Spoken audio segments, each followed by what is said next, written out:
السلام عليكم ورحمة الله وبركاته. الحمد لله رب العالمين، والصلاة والسلام على نبينا محمد وعلى آله وصحبه ومن سار على نهجه إلى يوم الدين. أما بعد. Para akhwat, para ummahat yang dimuliakan Allah, alhamdulillah kita bersyukur kepada Allah Tabaraka wa Ta'ala atas segala nikmat karunia yang Allah berikan kepada kita, dimudahkan untuk bermajlis ilmu kembali setelah kita libur bulan Ramadan. Mudah-mudahan apa yang kita usahakan untuk belajar ilmu syar'i ini diberkahi oleh Allah, dan mudah-mudahan kita semuanya diberikan ilmu yang bermanfaat. Pagi ini kita akan melanjutkan pembahasan kita dari kitab Al-Ibhaj yang berkaitan dengan hadis-hadis seputar aqidah dan manhaj. Jadi kita lanjutkan pada hadis yang ke-29 sahih. Baik. Hadis yang ke-29 yaitu bab bahaya takfir serampangan. Ini tahdzir min at-takfir. At-tahdzir min at-takfir. Ini bahaya serta peringatan dari bahaya takfir serampangan. Kita bawakan hadis dari Abdullah bin Umar radhiyallahu anhu yaqul qala Rasulullah sallallahu alaihi wasallam ay imri'in qala li akhihi ya kafir faqad ba'a biha ahaduhuma in kana kama qala wa illa raja'a alaihi. Hadis ini diriwayatkan dari sahabat Ibnu Umar radhiyallahu anhu. Beliau berkata, Rasulullah sallallahu alaihi wasallam bersabda, ayyuma imri'in qala li akhihi ya kafir. Siapa saja yang berkata kepada saudaranya wahai kafir, faqad ba'a biha ahaduhuma, sungguh bisa saja akan kembali kepada salah satu dari keduanya. In kana kama qala wa illa raja'a alaihi. Jika benar seperti yang dia katakan itu, tapi jika tidak maka akan kembali kepadanya. Hadis diriwayatkan oleh Imam Al-Bukhari dan Muslim di dalam sahihnya.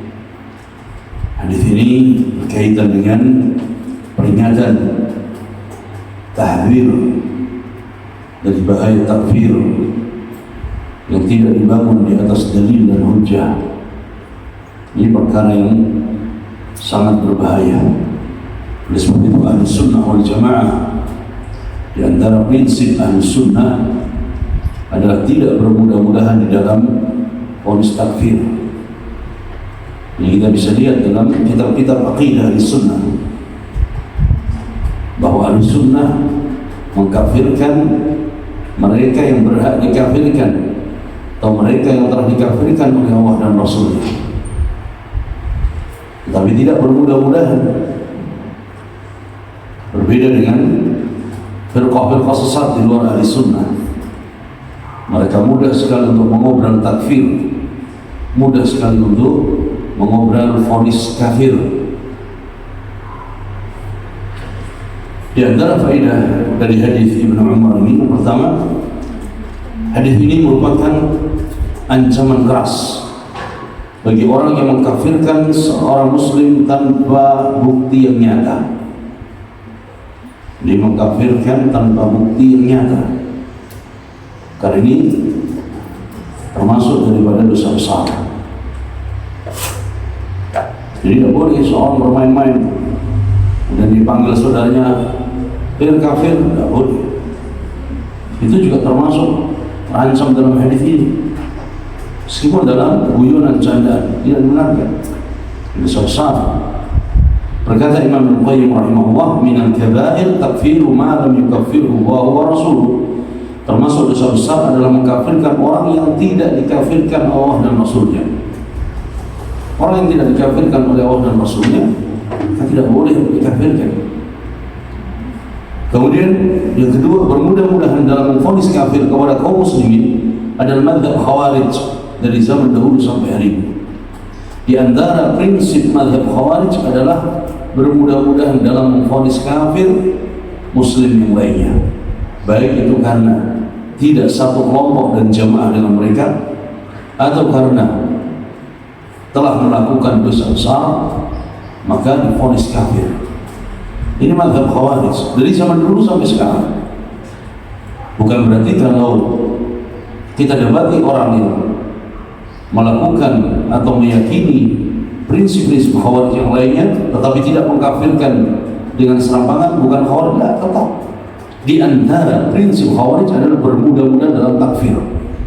Di antara prinsip Khawarij adalah memberontak kepada penguasa zalim. Nah, kalau seandainya ada orang bilang, oh kami tidak mengkafirkan, tapi karena melihat pemimpin yang zalim maka kami berontak, tetap dia sebagai Khawarij.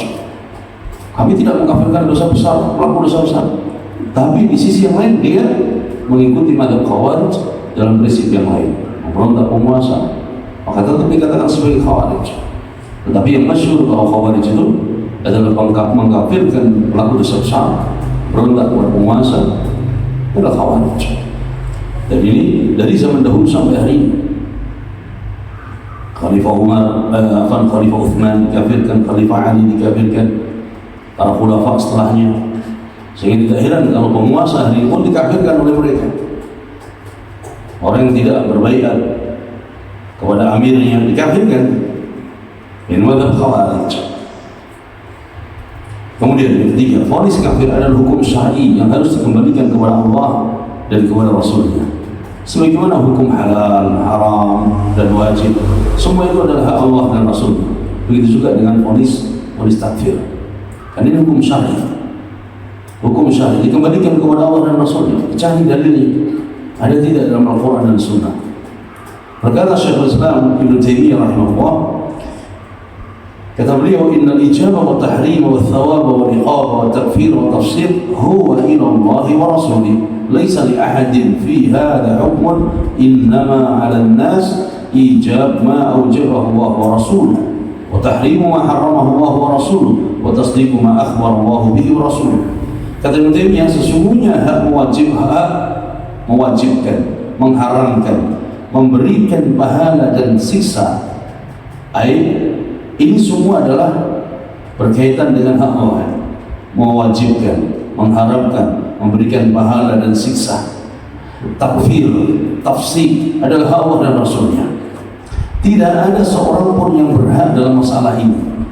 Tidak ada yang berhak dalam masalah itu. Sesungguhnya kewajiban bagi manusia adalah mewajibkan apa yang telah diwajibkan oleh Allah dan Rasulnya, mengharamkan apa yang diharamkan Allah dan Rasulnya, membenarkan apa yang dikabarkan oleh Allah dan Rasulnya. Sudah, itu tugas kita. Adapun melampaui batas dari apa yang telah Allah tentukan, maka ini tidak dibenarkan. Sebagaimana hak halal wal haram, hak kafir, maka ini juga diserahkan kepada Allah dan Rasulnya. Kemudian yang keempat, tidaklah semua yang disifati dengan kafir, baik itu perkataan atau perbuatan, mengharuskan itu kufur besar yang mengeluarkan dari Islam.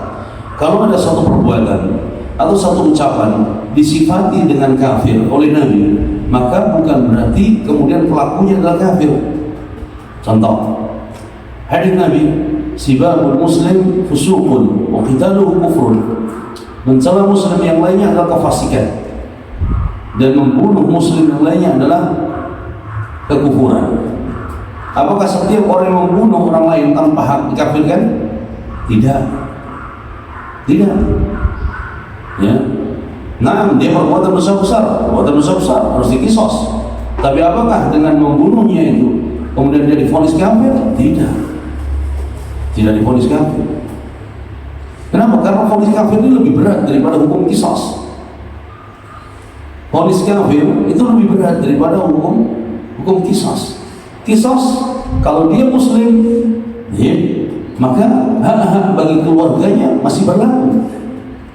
Hak-hak bagi keluarganya berlaku dan dia disolatkan. Tapi kalau sudah divonis kafir, maka putuslah hubungan dengan keluarganya, tidak disolatkan. Ya, maka perkara yang disifati kufur, maka tidak pasti langsung menjadikan pelakunya itu kafir. Contoh yang lain, ketika Nabi mengatakan tasaddaqna fa inni ra'aytukun aktsar ahli nar. Wahai wanita, kata Nabi, perbanyaklah untuk bersedekah karena aku melihat kalian adalah kebanyakan penghuni neraka. Maka sebagian wanita sahabat bertanya kepada Nabi, ya Rasulullah, kenapa demikian? Kata Nabi, takfurna al-ashir, kalian kufur, takfurna al-ashir, tidak berterima kasih kepada suami, kalian banyak mengeluh. Ini ungkapan-ungkapan dari Nabi yang disifati secara umum tadi, bukan berarti pelakunya langsung dianggap sebagai kafir. Sama tadi, ya, ketika Nabi mengatakan dalam hadis tadi, ya, siapa yang mengatakan kepada saudaranya wahai kafir, kalau tidak benar maka dia kembali kepadanya. Apakah kemudian orang yang mengatakan demikian dikafirkan ketika dia salah dalam memvonis? Tidak juga, tapi dia jatuh dalam perbuatan dosa besar. Tidak, kemudian dia keluar dari Islam. Kelima, tergesa-gesa dalam menghukumi seorang muslim sebagai kafir menyebabkan bahaya besar. Di antaranya, orang yang kalau divonis kafir, maka satu, menghalalkan darah dan hartanya. Halal. Orang kalau divonis kafir boleh halal darah. Kedua, menghalangi warisan. Kalau dia meninggal, maka ahli waris tidak boleh mewarisinya. Memisahkan dan membatalkan pernikahan, harus dipisah karena dia telah divonis kafir. Ini berat sekali, sehingga tidak boleh seorang tergesa-gesa dalam menghukumi orang lain sebagai kafir. Dan ini akan menyebabkan bahaya yang besar tadi. Maka dari itu, bagaimana mungkin seorang muslim bermudah-mudahan dalam menghukumi saudara muslim lainnya sebagai kafir tanpa ada bukti yang nyata? Berat pertanggungjawabannya di dunia maupun di akhirat. Yang keenam, vonis takfir kepada para pemimpin dan penguasa muslim tanpa hak itu lebih besar bahayanya. Kalau tadi mengkafirkan seorang muslim tanpa hak adalah dosa besar dan mengakibatkan bahaya yang besar, maka memvonis kafir pemimpin dan penguasa muslim dengan vonis takfir ini bahayanya jauh lebih besar. Kenapa? Karena akan mengakibatkan pemberontakan, kekacauan, pertumpahan darah, kerusakan bagi rakyat dan negeri. Oleh sebab itu Nabi SAW melarang dari memberontak kepada pemimpin yang zalim. Besar, ya. Kalau satu jiwa muslim yang dikafirkan saja besar bahaya, apalagi seorang pemimpin dan penguasa yang semua yang ada di negeri tersebut, semua yang ada di bawahnya pun akan menjadi kacau dan terjadilah berbagai pertumpahan darah. Kemudian yang ketujuh, ucapan Nabi SAW akan kembali kepadanya, keperbian kepadanya, akan kembali kepadanya. Tadi maksudnya ini adalah sebagai peringatan agar berhati-hati. Bukanlah maknanya kembali kepadanya menjadi kafir yang keluar dari Islam, bukan. Akan tapi ini sebagai peringatan agar tidak bermudah-mudahan dalam memvonis muslim yang lainnya dengan kafir tanpa hujah. Karena itu wajib untuk menjaga lisan agar tidak berbicara kecuali berdasarkan ilmu dan hujah. Berat pertanggungjawabannya.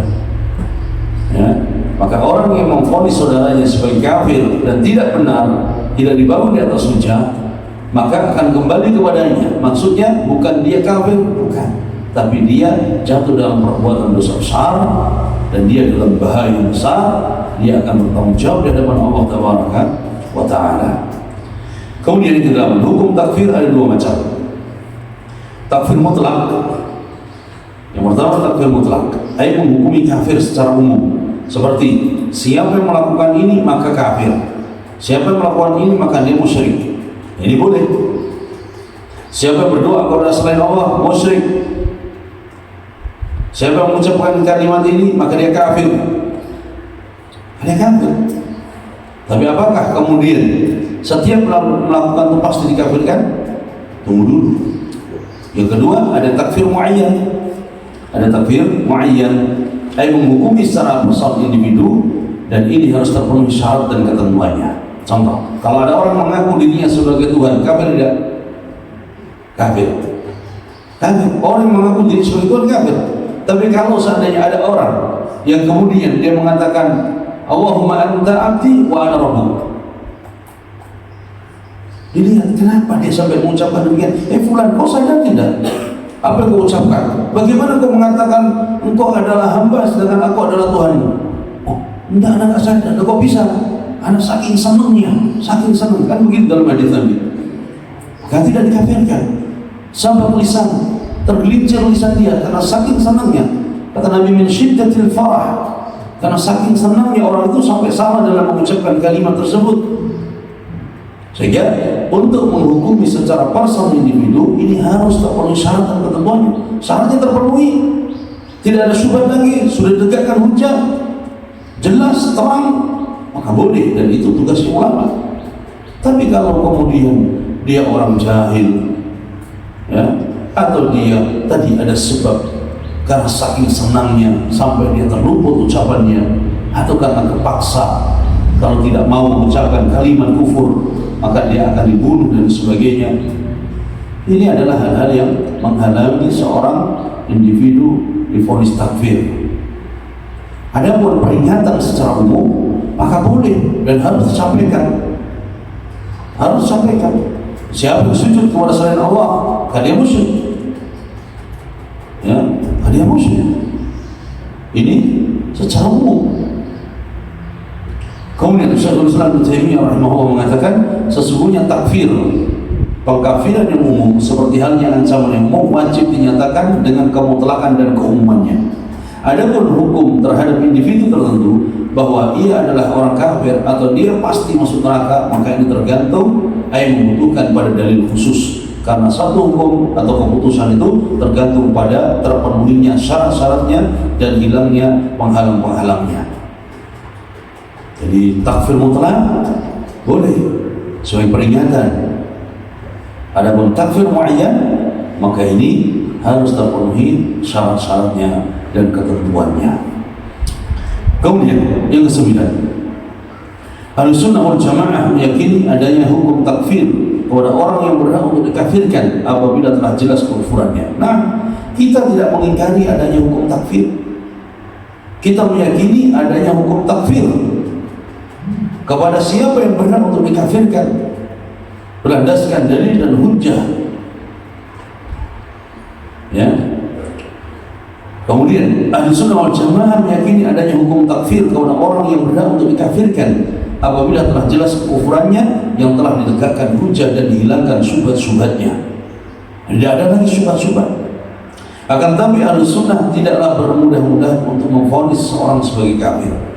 Syekhul Islam Ibnu Taimiyah berkata, "Wa laysa li ahadin an yukaffira ahadan minal muslimin wa in akhta'a wa ghalib hatta tuqama 'alaihi hujjah wa tubayyan lahu al-mahajjah wa man thabata islamuhu bi yaqinin lam yazul dhalika anhu bisyakk bal la yazulu illa ba'da iqamati al-hujjah wa izalati syubhat." Ibnu Taimiyah mengatakan tidak ada seorang pun berhak mengkafirkan seorang muslim lainnya walaupun dia telah melakukan kekeliruan atau kesalahan sampai ditegakkan hujjah, ditegakkan dalil, argumen dan dijelaskan jalan yang benar kepadanya. Barang siapa yang telah berstatus muslim dengan pasti, maka statusnya itu tidak akan hilang hanya dengan sebab sesuatu yang masih diragukan. Suatu kepastian tidak bisa hilang karena keraguan. Bahkan status keislamannya itu tetap melekat padanya sampai hujjah berhasil ditegakkan dan syubhat telah dihilangkan. Karena hukum asalnya dia muslim, maka tetaplah identitas dia sebagai seorang muslim itu sampai benar-benar ditegakkan hujjah, dijelaskan dan dihilangkan syubhat. Ini baru bisa. Bukan ketika seorang masih ragu, apalagi katanya kemudian dia mudah mengobrol takfir. Ini khawarij, madzhab khawarij. Ya. Berkata Imam Syaukani rahimahullah, ketahuilah bahwa memvonis seorang muslim keluar dari agama Islam dan menjadi kafir tidak pantas bagi seorang muslim yang beriman kepada Allah dan hari akhir untuk melakukan hal itu. Tidak pantas kecuali dengan bukti yang nyata yang lebih terang dari matahari di siang bolong. Bukti nyata, hujah ditegakkan, syubhat dihilangkan, tapi kemudian dia masih melakukan hal itu, bahkan dia tetap kekeh untuk melakukannya dan mengucapkannya, kafir. Tugasnya siapa? Tugasnya ulama. Tugasnya siapa? Tugasnya qadhi. para hakim. Ya. Yang ke-10, yang berhak memvonis seseorang menjadi kafir adalah para ulama dan hakim syar'i. Berlandaskan dalil tadi, berlandaskan hujjah, berlandaskan iqamatul hujjah, ditegakkan hujjah kepadanya. Bukan orang awam atau penuntut ilmu yang baru belajar. Allah tidak akan bertanya kepada kita. Allah tidak akan meminta pertanggungjawaban kepada kita tentang hal itu. Hal itu tugas ulama. Kalau ulama sudah memvonis, sudah wajib bagi kita untuk mengikuti keputusan mereka. Tapi ketika ulama tidak, hakim syar'i pun tidak mengkafirkannya, kenapa kita mendahului mereka? Ini perkara yang banyak dilalaikan oleh orang. Mereka menganggap mereka lebih kuat hujahnya, mereka lebih bisa menegakkan hujah daripada para ulama. Tidak. Kayaknya sebagian orang mengatakan orang-orang yang mengkafirkan pemerintah kita, ketika mereka mengkafirkan dengan serampangan penguasa kita, pemerintah kita, mereka mengatakan karena negeri kita tidak seperti negeri Islam Arab Saudi. Ketika kita tanya kenapa kalian tidak mengkafirkan Saudi, kita bilang beda antara negeri kita dengan negeri Saudi. Ya akhi, para ulama yang hidup di zaman itu, mereka tahu kondisi negeri Saudi dan tahu kondisi negeri kita. Mereka tahu pemimpin negeri Saudi dan tahu pemimpin kita. Tapi mereka tidak melakukan takfir serampangan demikian. Apakah kemudian ulama tidak tahu? Tahu mereka. Buktinya mereka tahu bagaimana apa yang terjadi di negeri-negeri di luar negeri mereka. Dahulu ulama mengkafirkan Saddam Hussein karena mereka tahu bagaimana akidahnya Saddam Hussein Al-Ba'thi. Mereka para ulama mengkafirkan Hafid Asad, bapaknya Bashar Asad, dan selanjutnya anaknya Bashar Asad di Suriah. Karena ulama tahu akidah mereka, ulama tahu kekejaman dan kerusakan mereka. Nusayri alam. Dan ini tidak dipahami oleh mereka. Kemudian yang ke-11, Ahlus Sunnah wal Jamaah bersikap pertengahan di antara dua firqah sesat yang bertentangan dalam masalah takfir, yaitu firqah Khawarij dan Murji'ah. Firqah Khawarij bermudah-mudahan dalam memvonis kafir kaum muslimin yang di luar kelompoknya atau melakukan dosa besar. Sedangkan firqah Murji'ah bermudah-mudahan dalam permasalahan dosa dan maksiat, sehingga mereka meyakini bahwa pelaku dosa dan maksiat adalah mukmin yang sempurna imannya serta tidak membahayakan keimanannya. Bahkan kaum Murji'ah meyakini bahwa orang yang melakukan pembatal keislaman tidak berhak dikafirkan selama di dalam hatinya ada keyakinan. Ini adalah keyakinan sesat lagi menyesatkan. Kedua kelompok ini sesat menyesatkan dalam berbagai bab. Dalam bab tauhid,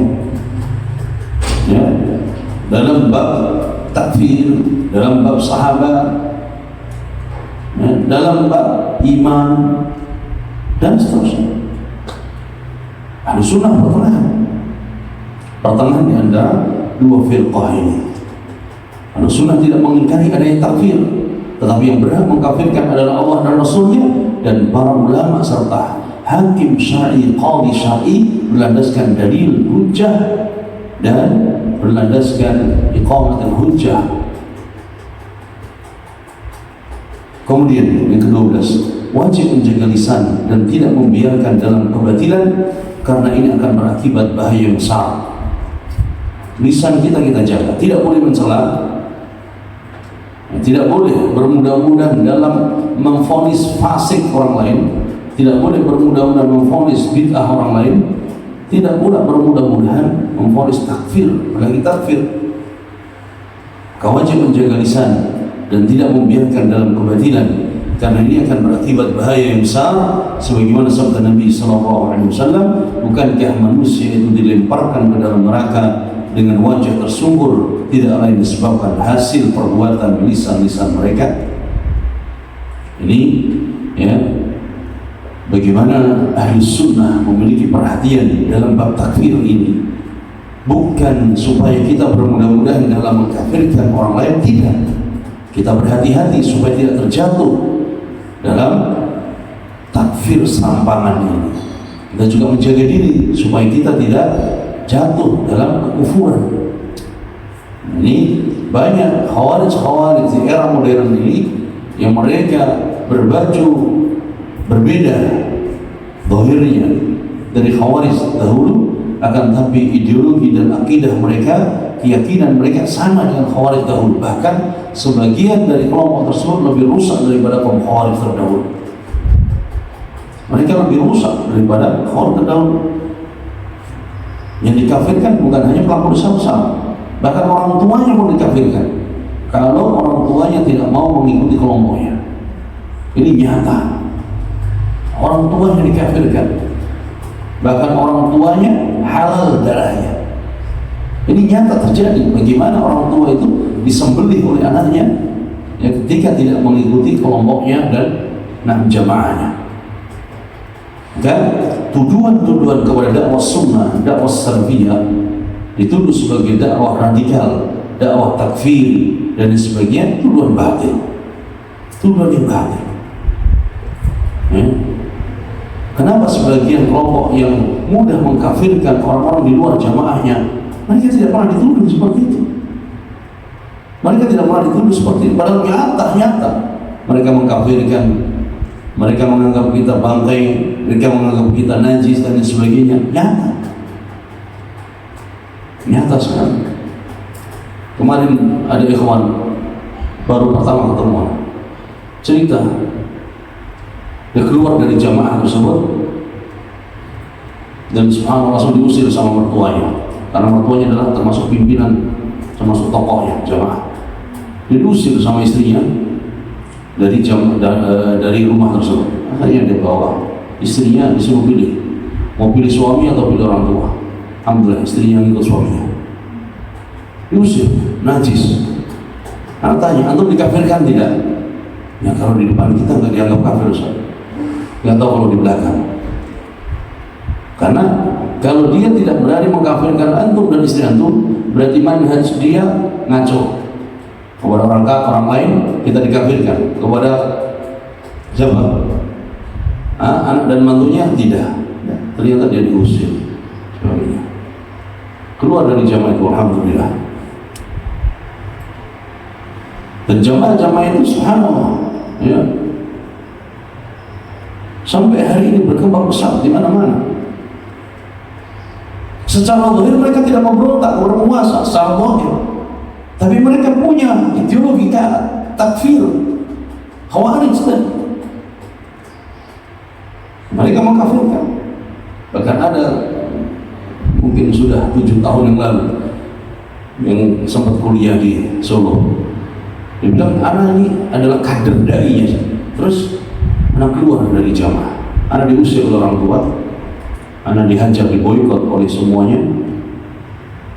Kemudian dia cerita bagaimana saat pemerintah berkunjung ke tempat mereka, pemerintah bahkan ya ikut sholat di masjid mereka. Bahkan yang menjadi khatib Jumat adalah dari pemerintah. Mereka sudah punya kesepakatan, nanti kalau mereka sudah balik pulang, kita ulangi sholat lagi. Karena mereka menganggap bahwa tidak sah dipimpin dan diimami oleh orang jahiliyah. Keyakinan mereka nyata demikian. Ini bahaya takfir, yang akan mengakibatkan kekacauan dan bisa jadi suatu saat ketika ada kesempatan mereka pun juga akan terjadi pertumpahan darah. Ini nyata sekali. Kemudian hadis yang ke-30, haramnya darah seorang muslim. Terbawakan hadis Abdullah bin Mas'ud radhiyallahu anhu. Qala Rasulullah sallallahu alaihi wasallam, la yahillu damu imri'in muslim yashhadu an la ilaha illallah wa anni Rasulullah illa bi ihda thalath الثيب الزاني والنفس بالنفس والتارك لدينه المفارق للجماعة. Dari Abdullah bin Mas'ud, ini salah ya, dari Abdullah bin Mas'ud, dia ganti Abdullah bin Mas'ud, terjemahannya itu dari Abdullah bin Mas'ud, bukan Abdullah bin Umar. Hadis 30 dari Abdullah bin Mas'ud radhiyallahu anhu, Rasulullah sallallahu alaihi wasallam bersabda, tidak halal darah seorang muslim yang bersaksi bahwa tidak ada sembahan yang berhak diibadahi selain Allah dan bahwa aku adalah utusan Allah kecuali karena salah satu dari 3 perkara. Hukum asal darah setiap muslim itu terjaga. Darah setiap muslim yang mengucapkan 2 kalimat syahadatain dilindungi dalam Islam, kecuali apabila melakukan dari salah satu 3 perkara ini. Apa itu? As-sayyibuz zani, orang yang sudah menikah dan berzina. Wa nafsu bin nafsi, jiwa dengan jiwa, membunuh orang lain, maka harus diqisas.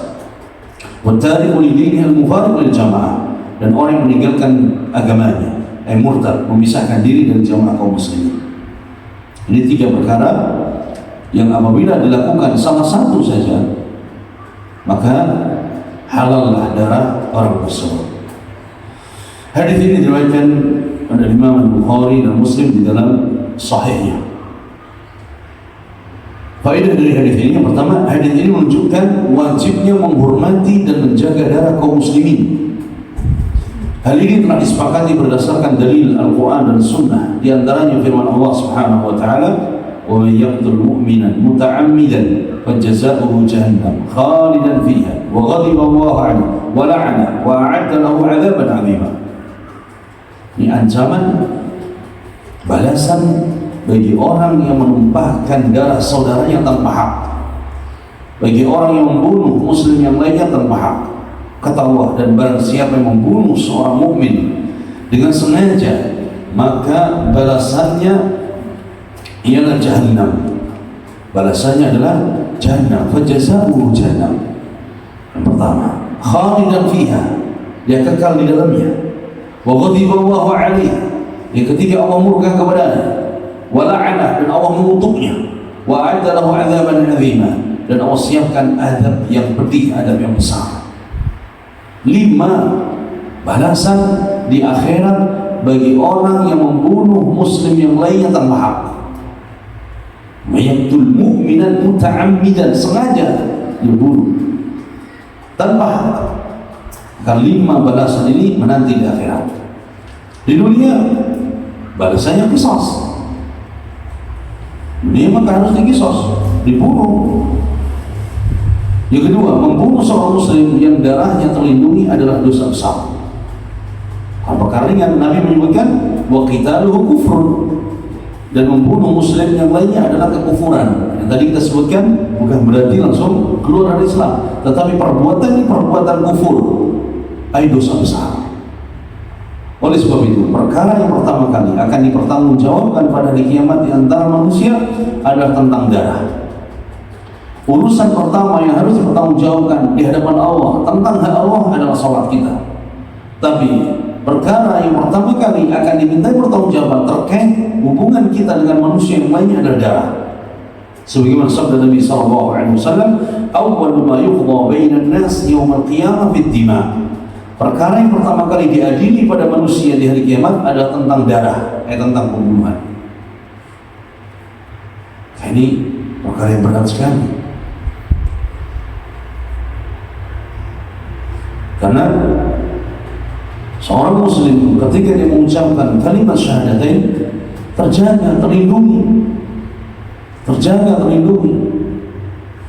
sampai ada sebab yang membatalkan keislaman dan keimanannya, membatalkan 2 kalimat syahadat, atau melakukan perkara-perkara yang itu menyebabkan dia halal darahnya. Yang ketiga, Syekh Ibn Baz rahimahullah mengatakan, Islam telah mengingatkan dengan keras wajibnya menjaga darah seorang muslim, menjaga darah orang muslim.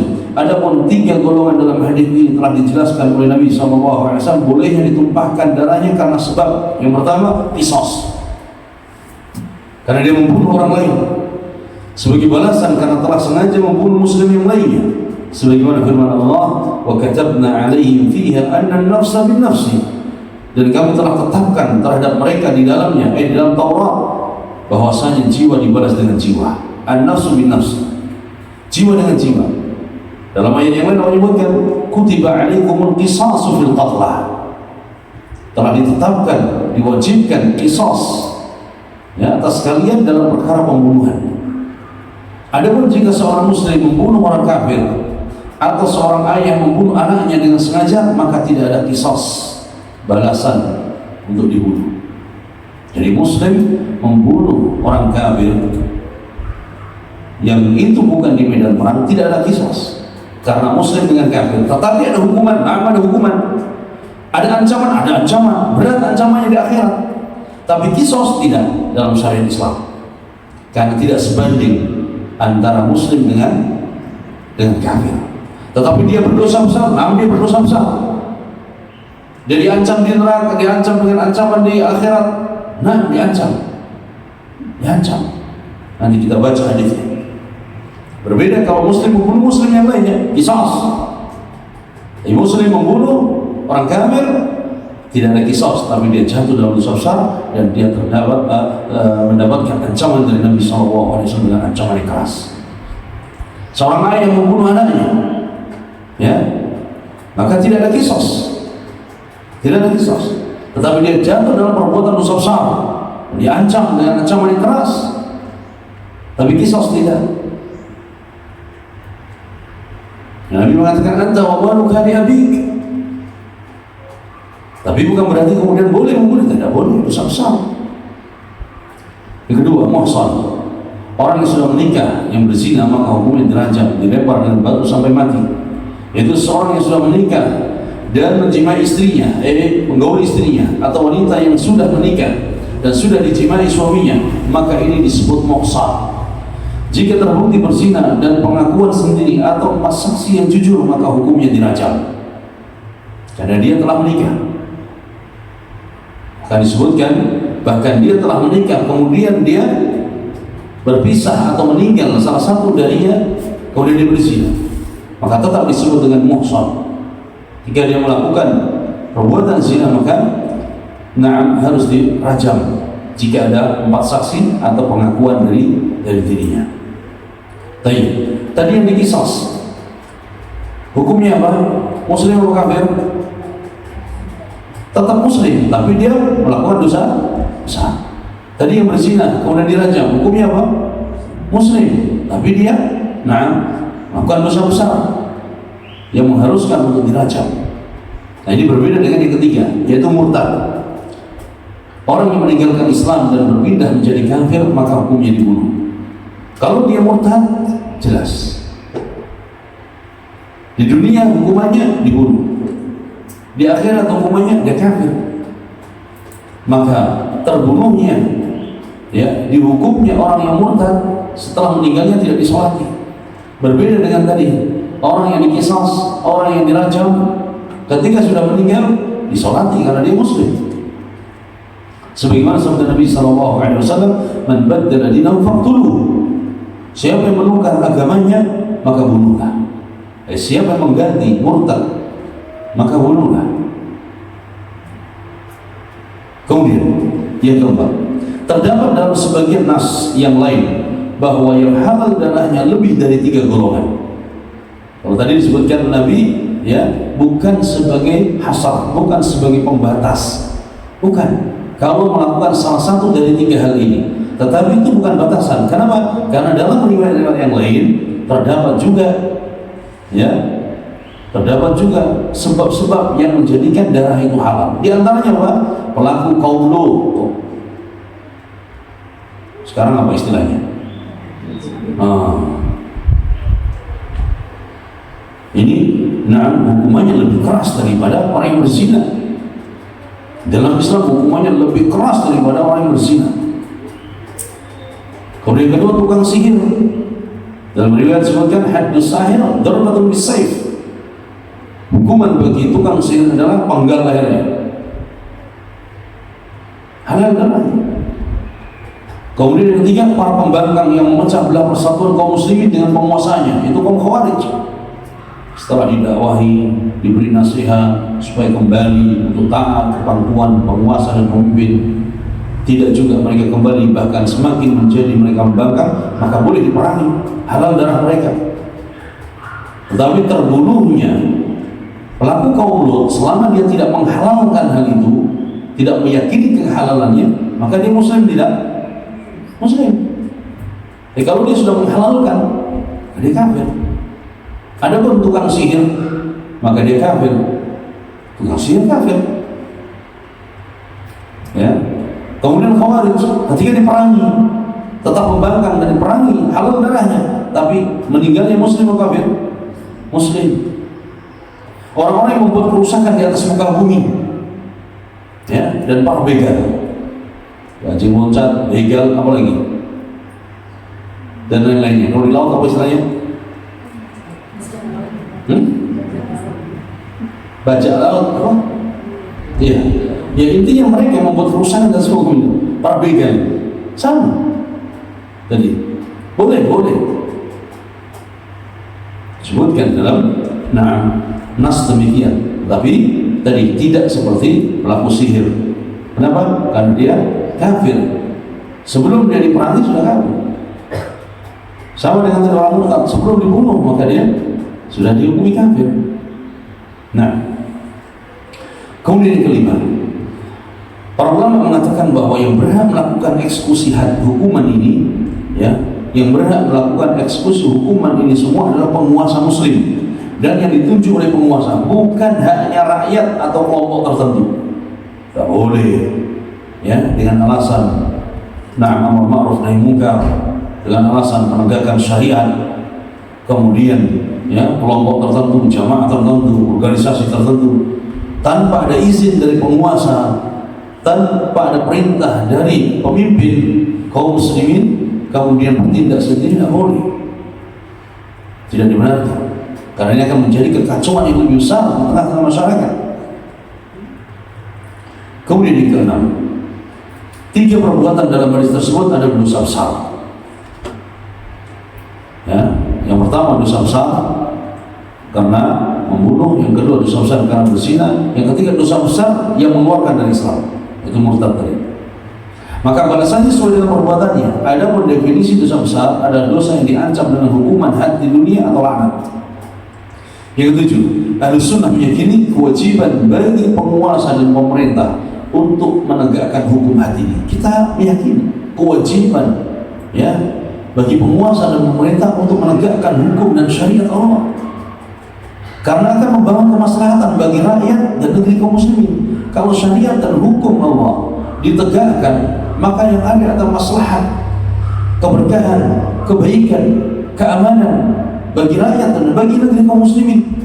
Jika tidak ditegakkan, maka akan menimbulkan banyak kemaksiatan dan pelanggaran hukum, serta yang bertanggung jawab di hadapan Allah Subhanahu wa taala kelak adalah penguasa dan pemerintah.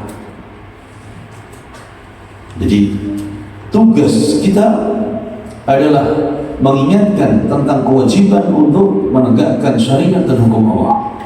Tugas kita memberikan masukan, tugas kita mengedukasi masyarakat kaum muslimin supaya menjauhi hal-hal yang bisa menyebabkan terhadap hukuman ini.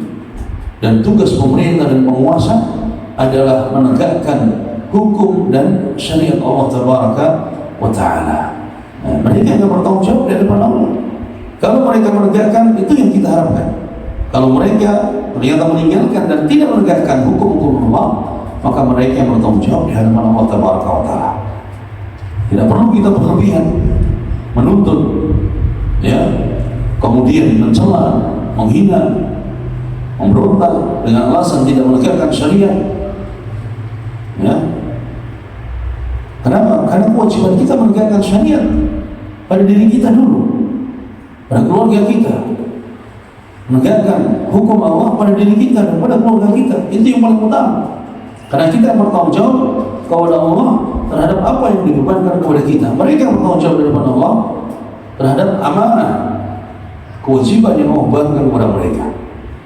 Yang kedelapan, hukum syar'i yang ditetapkan oleh Allah dan Rasulnya pasti akan membawa kebaikan dan keamanan. Itu yang wajib diyakini, ya. Hukum syar'i yang ditetapkan oleh Allah dan Rasul pasti akan membawa kebaikan dan keamanan, baik itu hukum syar'i yang Allah tetapkan kepada setiap individu muslim sebagai hamba, atau ketetapan dan syariat yang Allah perintahkan kepada para penguasa, kepada para pemimpin, maka itu akan membawa kebaikan dan keamanan. Maka tidak ada pilihan kecuali kembali kepada hukum syariat dan meninggalkan hukum buatan manusia yang menyelisih syariat. Setiap muslim, setiap kita, sebelum kita menuntut para penguasa dan pemerintah. Karena itu, ya, sering dibawakan oleh Syekh Al-Albani rahimahullah dalam nasihatnya, aqimu daulatal Islam fi qulubikum tuqam lakum fi ardikum. Ini ucapan para tokoh ikhwanul muslimin di awal-awal dahulu, yang kemudian dilalaikan oleh para pengikutnya dan tidak dihiraukan. Syekh Al-Albani ingin mengingatkan hal itu. Sebelum kalian menuntut penguasa kalian, ingat nasihat para tokoh kalian. Aqimu daulatal Islam fi qulubikum. Tegakkan ya hukum Islam pada hati-hati kalian, pada diri kalian. Tuqam lakum fi ardikum, akan tegak di negeri kalian. Kemudian yang ke-9, hukuman Allah Subhanahu wa taala di dunia lebih ringan daripada hukuman di akhirat. Hukuman Allah di dunia lebih ringan daripada hukuman Allah di akhirat. Sebagian riwayat menyebutkan siapa yang telah ditegakkan hadnya di dunia, maka itu sebagai kafarah di akhirat, sebagai penghapusan dosa di akhirat. Ini dibawakan oleh Imam Ahmad dalam Sunnah dan yang lain. Kemudian yang ke-10, seorang muslim tidak maksum. Seorang muslim tidak terjaga dari perbuatan dosa dan maksiat kecuali para nabi dan rasul. Yang maksum hanya nabi dan rasul. Kalau ada orang yang meyakini bahwa fulan maksum, wali fulan maksum, imam fulan maksum, maka ini pendusta. Tidak ada yang maksum dari dosa dan salah kecuali hanya anbiya. Tidak ada yang maksum dari dosa dan maksiat kecuali para anbiya dan rasul. Adapun manusia biasa, Nabi menyebutkan khata'un, banyak melakukan dosa, banyak melakukan salah. Ya, ini bantahan kepada orang-orang Syiah Rafidhah dan kaum Sufiyah. Orang-orang Syiah Rafidhah meyakini bahwa imam-imam mereka adalah maksum, Ahlul Bait adalah maksum, sama dengan orang-orang Sufi. Mereka meyakini bahwa para wali-wali adalah maksum. Buktinya maksum, tidak lagi mereka wajib melaksanakan syariat nabinya. Sampai keturunan Nabi pun dianggap maksum dan seterusnya. Ini doktrin, ideologi yang rusak, pemikiran yang rusak, sehingga akhirnya mereka mengkultuskan orang-orang yang dianggap sebagai wali, mengkultuskan orang-orang yang dianggap sebagai imam. Bahkan mereka tunduk kepada mereka melebihi ketundukan mereka kepada Allah dan Rasulnya. Maka wajib untuk bertaubat dan membersihkan diri dari dosa di dunia sebelum menghadap Allah Subhanahu wa taala di akhirat. Ini ya berkaitan dengan kewajiban kita menjaga darah yang terlindungi di dalam Islam. Ada darah-darah yang terlindungi dalam Islam selain darah kaum muslimin. Bahkan darah orang kafir pun ada yang terlindungi dalam Islam. Ya. Ini kita baca pada hadis yang ke-31. Bab haram membunuh orang kafir tanpa hak. Haram membunuh orang kafir tanpa hak. Jadi ada darah orang kafir pun yang terlindungi dalam Islam. Ada orang kafir yang dijaga dalam Islam. Ada. Yaitu hadis Abdullah bin Amr radhiyallahu anhuma an Nabi sallallahu alaihi wasallam qala Man qatala nafsan mu'ahadan lam yarih raihatal jannah wa inna rihaha la yujadu min masirati 40 'ama. Abdullah bin Amr bin Al-As radhiyallahu anhuma beliau meriwayatkan dari Nabi sallallahu alaihi wasallam bahwa Rasulullah bersabda, barang siapa yang membunuh mu'ahid atau mu'ahad, yaitu orang kafir yang ada perjanjian, maka tidak akan mendapatkan bau harumnya surga. Tidak akan mendapatkan harumnya bau surga. Padahal baunya surga dapat dicium dari perjalanan 40 tahun. Ini ya menunjukkan bahwa Tidak semua orang kafir itu halal darahnya. Ada orang kafir yang terlindungi darahnya. Makanya tadi bahwa Muslim yang membunuh Muslim yang lain harus dikisos. Tapi Muslim membunuh orang kafir, dia tidak dikisos. Tapi dia dosa besar, dia dosa besar. Dia terancam oleh ancaman Nabi, ya dia terancam. Ini ancamannya. Siapa yang membunuh orang kafir muahid, maka tidak akan mendapatkan harumnya bau surga. Padahal baunya dapat dicium dari perjalanan 40 tahun. Hadis ini diriwayatkan oleh Imam Al-Bukhari dalam sahihnya. Baik, faedah dari hadis ini yang pertama, hadis ini menunjukkan bahwa Islam adalah agama rahmatan lil alamin. Islam agama rahmah, agama kasih sayang yang menjaga keamanan dan kedamaian. Jadi jangan disalahkan, artikan bahwa Islam agama rahmatan lil alamin. Iya benar. Kemudian difahami dan ditafsirkan, maka dari itulah tidak boleh ada hukuman had, tidak boleh adanya qisas, tidak boleh adanya rajam, tidak ada jihad lagi sekarang. Kenapa? Karena Islam agama rahmat lil alamin.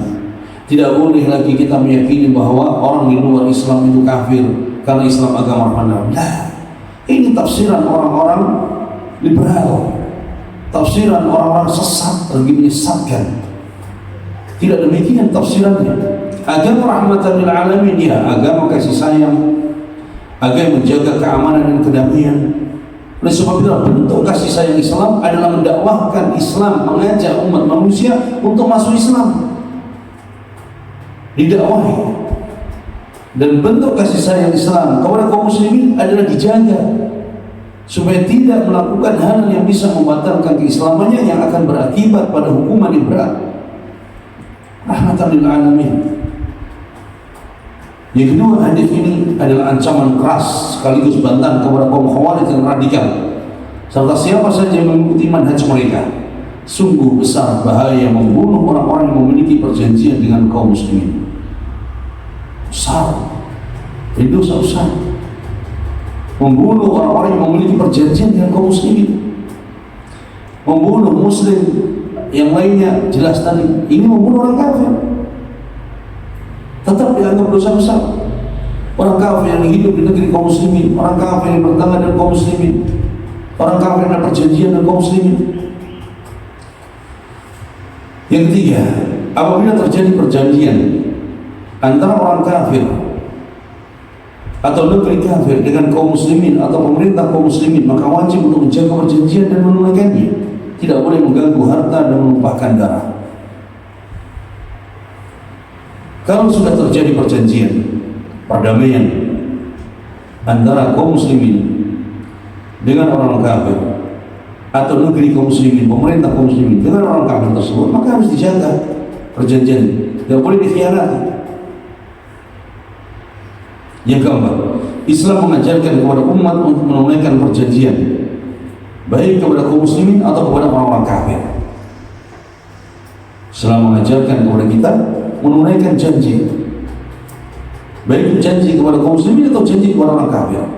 Allah firmankan, wa aufu bi ahdillah idza ahadtum wa la tanqudul aymana ba'da tawqidiha, dan tepatilah perjanjian dengan Allah apabila kamu berjanji, dan janganlah kamu batalkan sumpah-sumpahmu itu sesudah meneguhkannya. Apa yang sudah kita ucapkan dalam janji itu atau yang kita sepakati dalam perjanjian itu, maka wajib tunaikan, wajib dijaga. Kecuali ada hal yang memang sudah membatalkan perjanjian, mereka mengkhianati perjanjian dan lain sebagainya. Yang kelima, dalam hadis ini Nabi SAW mengancam dengan tegas bagi siapa saja yang membunuh orang-orang kafir yang ada perjanjian kaum muslimin, dan ini adalah dosa besar. Ini dosa besar karena ancaman Nabi tadi, ancamannya keras, masuk dosa besar, bukan perkara ringan.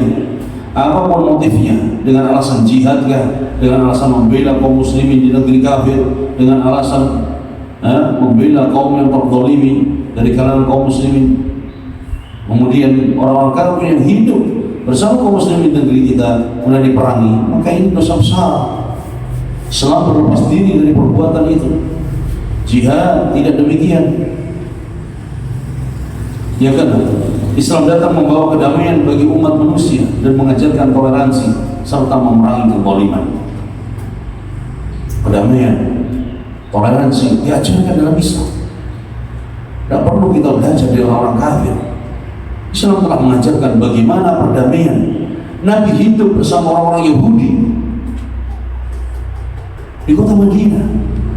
Nabi hidup bersama orang kafir di kota Madinah. Bagaimana perdamaian yang dibawa oleh Nabi? Toleransi, bagaimana bertoleransi kepada mereka dalam bab muamalah. Toleransi, saling jual beli. Tapi dalam bab akidah tidak ada toleransi. Karena itu sebagian orang membawa istilah-istilah yang sahih dengan pemahaman yang rusak. Islam rahmatan lil alamin, tapi tafsirannya batil, rusak. Islam agama yang toleransi, tapi tafsirannya rusak. Semuanya ditoleransi. Orang-orang kafir, akidah kufur, akidah syirik ditoleransi dengan alasan kemanusiaan. Bukan demikian. Prinsip akidah tidak bisa ditoleransi. Tapi dalam bab muamalah toleransi. Prinsip akidah lakum dinukum waliyadin. Ya. Karena sebagian orang membawa istilah-istilah bagus. Islam agama wasatiyah, Islam agama moderat. Ini bagus, memang benar. Tapi bukan moderat seperti yang diartikan tadi oleh orang-orang ahli ahwa, para pengikut hawa nafsu dari kalangan liberal dan yang lainnya. Kemudian yang ketujuh, tidak diragukan bahwa sikap radikal dan zalim terhadap orang kafir yang memiliki perjanjian dan kaum muslimin bukanlah dari ajaran Islam, bukan pula dari ajaran Nabi. Nabi tidak pernah mengajarkan demikian. Islam tidak mengajarkan membolimi ya orang-orang kafir yang memiliki perjanjian. Kecuali mereka sudah membatalkan perjanjian, ya itu lain. Selama masih ada perjanjian, maka harus tepati. Yang kedelapan, apabila seorang muslim menjamin keamanan untuk orang kafir di negeri muslim, maka wajib bagi kaum muslimin lainnya untuk menghormati jaminan tersebut dan tidak mengkhianatinya. Ada orang kafir minta supaya dijamin keamanannya. Dia datang ke negeri kita, dia tinggal di rumah kita. Boleh. Maka wajib dijaga. Muslim yang lainnya harus menghormati perjanjian itu. Tidak boleh dikhianati. Sebagaimana sabda Nabi, "Qad ajarna man ajarti ya ummahani." Kami telah memberi perlindungan terhadap orang yang telah kamu lindungi wahai ummahani. Ada orang kafir minta dilindungi oleh ummahani. Tinggal di rumah terjaga. Kata Nabi, kalau kau sudah lindungi maka kami pun akan jaga dan lindungi. Kami tidak akan ganggu. Nah itu, inilah akhlak yang dibawa oleh Nabi SAW. Akhlak Islam, bahkan perjanjian kepada orang kafir sekalipun ditepati. Maka terlebih lagi jika perjanjian tersebut orang-orang kafir terjadi antara negeri kafir dengan pemerintah kaum muslimin. Apalagi yang membuat perjanjian antar negara, negeri kafir dengan negeri kaum muslimin, pemerintah kafir dan pemerintah kaum muslimin. Ada perjanjian tidak boleh saling untuk berperang, tidak boleh saling mengganggu, maka wajib untuk dihormati, wajib untuk dijaga. Tapi apakah boleh membuat perjanjian dengan negeri kafir? Boleh. Difatwakan para ulama. Apalagi negeri kita seumpamanya lemah, boleh buat perjanjian? Boleh. Ini difatwakan oleh para ulama ahli sunnah. Syekh bin Baz rahimahullah fatwakan bolehnya membuat perjanjian keamanan dengan Yahudi Israel. Dibolehkan.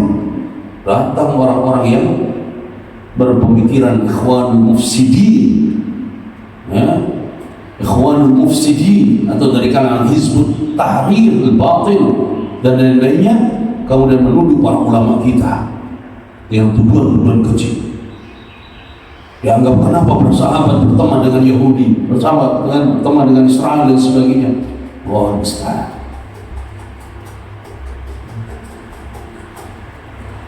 Tidak ada yang meragukan kekufuran orang-orang Yahudi Israel. Tidak ada yang meragukan kekejaman orang-orang Yahudi. Tidak dimeragukan. Tapi ketika untuk kemaslahatan yang lebih besar, yang mengharuskan kita membuat perdamaian dengan mereka, kenapa tidak? Itu yang difatwakan oleh para ulama kita. Tapi lihat sebagian mereka, bahkan sebagian negara mereka yang menuduh tuduhan keji terhadap para ulama kita, mereka membuat hubungan di belakang dengan orang-orang Yahudi tersebut. Mereka membuat hubungan kuat dengan orang-orang Syiah Rafidhah di belakang. Padahal kekejaman mereka tidak diragukan lagi. Bahkan di zaman kita ini, kekejaman kaum Syiah Rafidhah Iran itu lebih besar daripada kekejaman Yahudi yang ada di Israel hari ini. Itu luar biasa. Ya, maka jangan kita tertipu dengan slogan Islam, Islam, bela Palestina, bela Palestina. Semua itu bohong dan dusta. Karena orang Yahudi dan orang-orang Syiah Rafidhah mereka bergandeng tangan. Sedangkan orang-orang Syiah Rafidhah punya keyakinan bahwa Baitul Maqdis Al-Aqsa bukanlah di tanah Palestina. Bagaimana mereka akan membela Baitul Maqdis?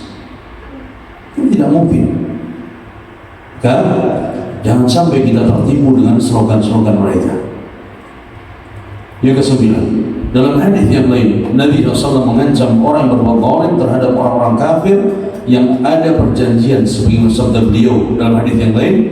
Nabi mengatakan, "Ada man zalama mu'ahidan aw intaqasa aw kallafahu fawqa taqati aw akhadha minhu syai'an bighairi tibi nafsin fa ana hajijuhu yaumil qiyamah." Nabi tegaskan, "Fa ana hajijuhu yaumil qiyamah." Kata Nabi SAW, ketahuilah bahwa orang yang menzalimi orang kafir, yang menjalin perjanjian dengan kaum muslimin, atau mengurangi haknya, atau membebaninya di atas kemampuannya, atau mengambil darinya sesuatu yang ia tidak rela, mencuri hartanya, merampas, merampok, membegal, ya, yang dia tidak rela, maka aku adalah orang yang akan membelanya pada hari kiamat. Nabi bela siapa? Nabi bela orang kafir tersebut yang terzalimi. Nabi bukan membela kekufurannya, Nabi membela, ya, orang yang terzalimi tadi. Nabi ingin menegakkan keadilan. Nah, kalau sudah Nabi membela mereka, siapa kita? Nabi mengatakan, "Fa ana hajijuhu yaumil qiyamah." Aku akan membela mereka. Makanya dalam hadis yang lain Nabi mengatakan, "Ittaqi da'watal mazlum, fa innahu laysa bainahu wa bainallahi hijab walau kana kafiran."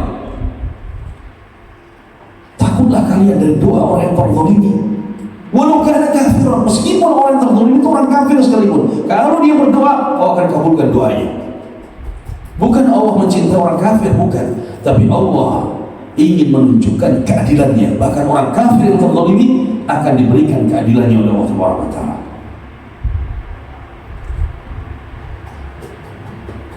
Ini ahli sunnah. Ini manhaj ahli sunnah. Ya. Tidak menzalimi siapapun yang mereka tidak berhak untuk diperangi. Yang ke-10, orang-orang kafir terbagi menjadi 4 golongan. Orang-orang kafir terbagi menjadi 4 golongan. Pembagian ini tidak ada bagi sebagian kaum takfiri, tidak ada bagi sebagian mereka yang kaum radikal dan teroris. Padahal ulama membagi yang ini. Orang-orang kafir terbagi menjadi 4 golongan. Yang pertama kafir zimmi, yaitu orang kafir yang hidup di negeri kaum muslimin dan di bawah kekuasaan pemimpin muslim. Mereka harus dijaga harta dan jiwanya. Mereka hidup bersama kita. Yang kedua kafir mu'ahad, yaitu orang-orang kafir yang hidup di negeri mereka dan memiliki perjanjian keamanan dan perdamaian dengan negeri kaum muslimin, tidak boleh diperangi sampai ada sebab syar'i. Mereka tinggal di negerinya kafir, tapi ada perjanjian dengan negeri kita, tidak boleh diperangi sampai ada sebab syar'i yang bisa membatalkan itu. Yang ketiga kafir musta'man, yaitu orang kafir yang memiliki suatu keamanan dari penguasa dan pemerintah muslim, sehingga ketika masuk negeri kaum muslimin terjaga harta dan jiwanya. Orang yang datang untuk berkunjung ke negeri kita, orang kafir yang datang untuk berobat, orang kafir yang datang untuk berdagang, orang kafir datang untuk wisata, orang kafir datang untuk ziarah keluarganya di negeri kita, maka tidak boleh diperangi. Yang keempat kafir harbi, yaitu orang kafir yang ada di medan perang dan yang tidak ada perjanjian keamanan, maka wajib diperangi. Mereka ada di medan perang, mereka ada di hadapan kita, wajib diperangi. Kalau kita tidak memerangi dan kita kembali lari, balik, pulang, maka kita jatuh dalam salah satu dari 7 yang membinasakan. Kata Nabi, ijtanibus sab'al mubiqat, jauhilah oleh kalian 7 perkara yang bisa membinasakan kalian. Di antaranya at-tawalli yawmaz zahf, lari balik dari medan perang. Tidak berani untuk membunuh orang kafir tadi. Padahal jelas di medan perang halal darah. Ini aja yang keempat, halal darah. Kemudian yang ke-11, hadis ini adalah bantahan kepada orang-orang kafir yang menuduh bahwa ajaran Islam dan syariat Nabi Muhammad SAW mengajarkan sikap radikal dan terorisme. Padahal Islam adalah agama yang menjaga keamanan dan keselamatan umat manusia. Islam mengajarkan untuk menjaga keamanan dan keselamatan umat manusia. Sama. Kemudian yang ke-12, dari sini kita dapat mengetahui bahwa peristiwa terjadi di sebagian negeri kaum muslimin, adanya pembunuhan terhadap sebagian orang kafir dan pengeboman yang mengakibatkan banyak korban, termasuk sebagian orang Islam, adalah perbuatan radikal dan bukan jihad di jalan Allah. Islam berlepas diri dari perbuatan mereka. Slogan mereka jihad, slogan mereka fisabilillah, bahkan yang jadi korban sebagian kaum muslimin di tempat tersebut, kemudian dilakukan bom bunuh diri dan sebagainya, maka ini adalah perbuatan dosa besar, perbuatan zalim. Islam berlepas diri dari perbuatan yang dikecam di dalam agama maupun dikecam dalam undang-undang negara. Kemudian yang ke-13, dakwah Ahlussunnah sering mengingatkan umat bahwa kaum radikal dan teroris adalah musuh agama dan negara. Nah, ketika kita mengingatkan dari bahaya radikal dan terorisme, bukan berarti kita menjilat kepada penguasa, tidak. Tapi ini dakwah. Dakwah Ahlussunnah mengingatkan umat bahwa kaum radikal dan teroris adalah musuh agama dan negara. Agama tidak pernah ajarkan, negara pun larang, tidak pernah perintahkan. Makanya dalam Islam hukum keras, begitu dalam hukuman negara. Mereka musuh bagi agama dan negara. Maka segala bentuk tindak kekerasan, ancaman dan pembunuhan, baik dilakukan oleh individu atau kelompok yang terorganisir, adalah tercela dan terancam dengan hukum syar'i dan hukum negara. Terancam dengan hukum syar'i dan hukum negara. Ini dakwah kita, dakwah yang mengajak kepada perdamaian, dakwah yang mengajak untuk menjaga keamanan negeri kaum muslimin, dakwah yang mengajak manusia untuk merdeka beribadah hanya kepada Allah Taala, dakwah yang mengajak kepada manusia untuk menjaga muamalah sesuai dengan syariat yang diajarkan oleh Nabi Sallallahu Alaihi Wasallam. Mudah-mudahan dari 3 hadis ini yang kita baca bermanfaat, dan mudah-mudahan kita semuanya diberikan taufik oleh Allah untuk selalu istiqamah dalam menuntut ilmu syar'i dan berikan istiqamah di atas tauhid dan sunnah Nabi Sallallahu Alaihi Wasallam. Wallahu a'lam. Nah, cukup. Ada pertanyaan? Silakan. Baik, ada 3 pertanyaan. Yang pertama, bagaimana sikap dan nasihat kepada orang yang memiliki pemikiran yang penting seseorang tidak syirik kepada Allah, kemudian santai dalam amalan yang selainnya?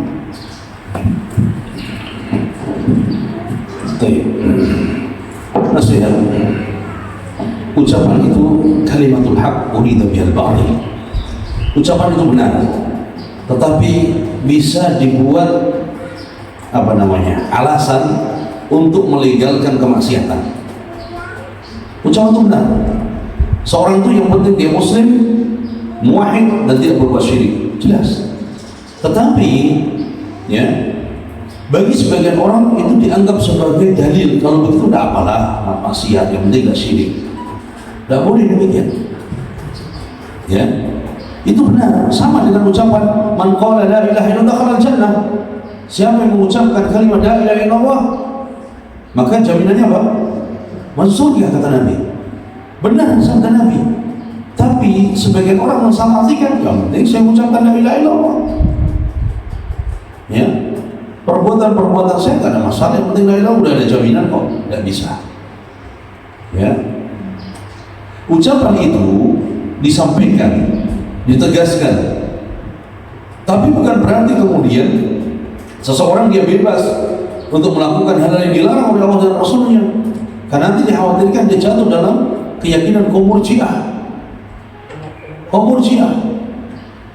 Ya, maka seorang menjadi hamba Allah dan dia harus istiqamah di atas agama Allah, istiqamah menjaga akidahnya, istiqamah menjaga tauhidnya, istiqamah di atas keimanan, istiqamah dalam beribadah, istiqamah dalam menjaga diri dari hal yang dilarang oleh Allah dan Rasulnya. Kita berusaha. Ucapan itu benar, tapi kalau disalahartikan bahaya. Kayaknya sebagian orang menganggap yang penting anak salafi, terus yang penting anak salafi, terus jadi akhlaknya buruk apa-apa, ya haknya istri tidak ditunaikan nggak apa-apa. Kemudian anak tadi baca ada orang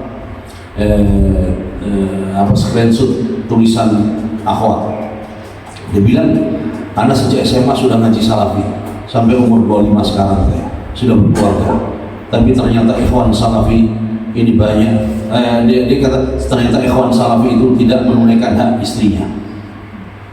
Terus dia kasih tanda lagi, yang salah bukan ngajinya, bukan kajiannya, tapi ikhwannya. Bagus kalau begitu, jadi dia tidak menyalahkan semuanya.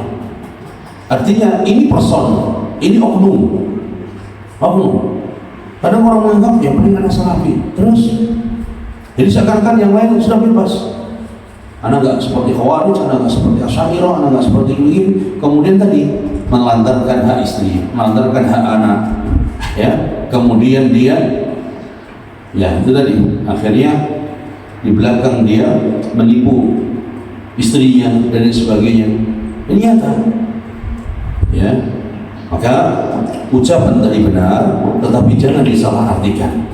Bagaimana seorang muslim harus istiqamah? Nah, kita harus berusaha istiqamah. Karena itu Nabi berwasiat apa? Qul amantu billah thumma istaqim. Katakan aku beriman kepada Allah. Tidak. Kemudian istiqamah di atas keimanan.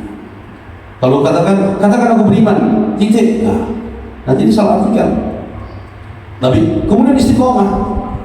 Istiqamah di atas keimanan. Bahwa keimanan itu harus ada perbuatan, harus tunduk kepada syariat, harus menjaga diri dari hal yang dilarang oleh Allah Taala. Fastaqim kama umirta.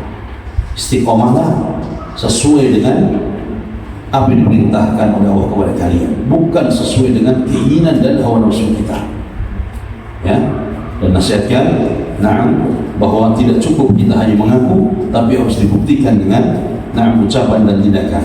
Karena dosa dan kemaksiatan itu bisa membahayakan keimanan, bahkan lambat laun bisa meruntuhkan dan menghilangkan keimanan.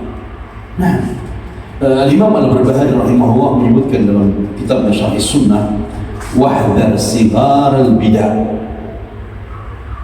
Hati-hati, waspada dari bid'ah yang dianggap ringan, dianggap kecil. Kenapa? Karena itu akan bisa berubah jadi besar. Makanya hati-hati dari dosa yang dianggap kecil, karena itu nanti akan menjadi kebiasaan, kemudian apa? Besar. Ya, jangan sampai seorang meremehkan satu bid'ah yang akhirnya dia akan jatuh pada bid'ah yang lebih besar lagi. Dan ini nyata. Sama, jangan kita meremehkan syubhat. Ringan, gampang, anak masih bisa. Nah, lama-lama dia akan terjatuh pada syubhat itu. Dan sudah banyak contoh-contohnya.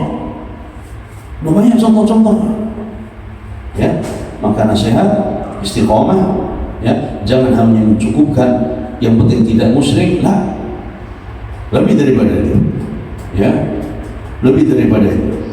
Tidak hanya itu, dia harus menjadi orang istiqomah, dia harus menjadi orang yang menjaga ibadah, ya, menjauhi hal yang dilarang oleh Allah Taala. Wallahu a'lam. Yang kedua, saya pernah mendapati orang Nasrani menjolimi seorang Muslim. Lalu orang Muslim itu mengatakan kepada orang tersebut, orang kafir telah akan menjadi bahan bakarnya neraka karena saking sakit hatinya ia mengatakan itu. Bagaimana hukumnya, Ustaz? Insyaallah. Tapi kalau seandainya dia mengucapkan kalimat itu bukan kepada person tertentu, maka benar. Paham sih? Kita yakin bahwa orang-orang kafir adalah bahan bakar neraka, ya kan? Tetapi kalau dia voniskan kepada orang kafir yang dia masih hidup, ya, maka tidak boleh. Kenapa? Kita tidak tahu akhir hidup seorang, kan? Tidak boleh. Tidak boleh. Kita tidak tahu akhir hidup seorang itu akan jadi apa dia. Bisa jadi di akhir hidupnya dia masuk Islam. Jangan-jangan dia mendengar ucapan itu menyentuh hati dia. Kemudian dia apa? Mengucapkan syahadat. Jadi, makanya tidak boleh ketika orang yang masih hidup tadi. Nah, ulama memberikan pengecualian, kecuali orang itu sudah jelas kerusakannya, kebejatannya, ya, kejahatannya menimpa kaum muslimin dan menimpa Islam secara umum, maka boleh didoakan keburukan. Paham maksudnya? Ada perbedaan tadi. Kalau orang ini kafir, dia diketahui kejahatannya, dia diketahui bagaimana buruknya dia terhadap Islam dan kaum muslimin, ya, meskipun dia masih hidup boleh didoakan keburukan. Secara person, ya, secara person. Tapi kalau dia orang kafir, yang dia melakukan kezaliman tadi kepada individu yang lain, ya, maka tidak demikian kita mengucapkannya. Bagaimana? Kita katakan, takutlah engkau terhadap doa orang yang berzalim. Kita muslim, kalau kita berdoa karena kezaliman dia, lebih diijabah oleh Allah Taala. Ini demikian. Maka supaya kita tidak memvonis orang tersebut sebagai penghuni kerak neraka. Tapi kalau secara umum orang kafir, orang kafir secara umum adalah penghuni dan kerak-kerak neraka. Ya, contoh sekarang, boleh tidak mendoakan keburukan untuk siapa? Setan. Boleh. Allah mengatakan boleh. Kenapa? Karena kejahatannya yang luar biasa terhadap Islam dan kaum muslimin. Boleh. Boleh. Wah, ya, pokoknya. Terakhir, kasus zina. Apabila dia taubat di dunia, tetapi tidak ditegakkan kisos karena memang tidak ada hukum kisos di negara tersebut, apakah berarti nantinya dia di akhirat dianggap belum ada kafaroh atau seperti apa tersebut?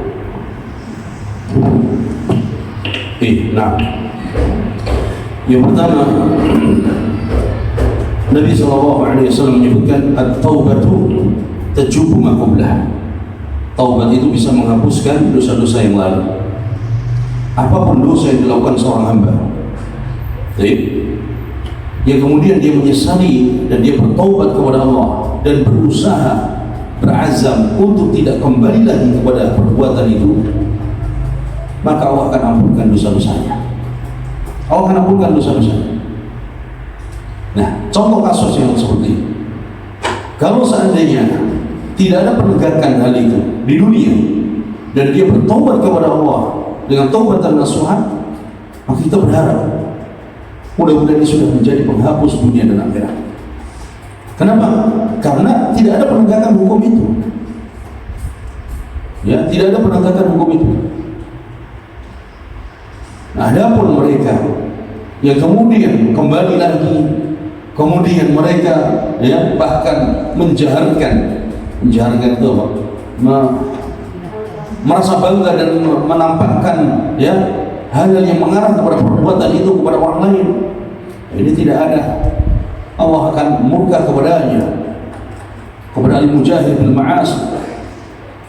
Tapi ketika tidak ada penegakan itu, kemudian dia bertobat kepada Allah dengan taubat dan nasuha, dan dia berazam untuk tidak mengulanginya dan dia menyesalinya, maka mudah-mudahan Allah menghapuskan dosa-dosanya, termasuk di akhirat tidak ada hukuman yang akan menimpanya. Karena ya, kalau di negeri kita sampai sekarang belum. Allah alam, kalau kata di mana, di Aceh ya, di Aceh katanya ada. Mudah-mudahan ya bisa ditiru oleh yang lainnya. Saya tiru oleh yang lainnya. Karena itu maslahat bagi negeri, maslahat bagi masyarakat, maslahat yang besar. Ya, Allah alam, mudah-mudahan Allah tabaraka wa ta'ala mengampuni kesalahan dan dosa-dosa kita semuanya. Mudah-mudahan Allah tabaraka wa ta'ala memberikan taufik kepada kita untuk istiqamah di atas agama Allah sampai kita diwafatkan oleh Allah tabaraka wa ta'ala. Wassallallahu ala nabiyyina Muhammad wa ala alihi wa sahbihi wa sallam tasliman katsira. Jazakumullahu khairan. Subhanakallahumma wa bihamdika asyhadu an la ilaha illa anta astaghfiruka wa atubu ilaik. Insyaallah ketemu lagi di pekan selanjutnya. Assalamualaikum warahmatullahi wabarakatuh.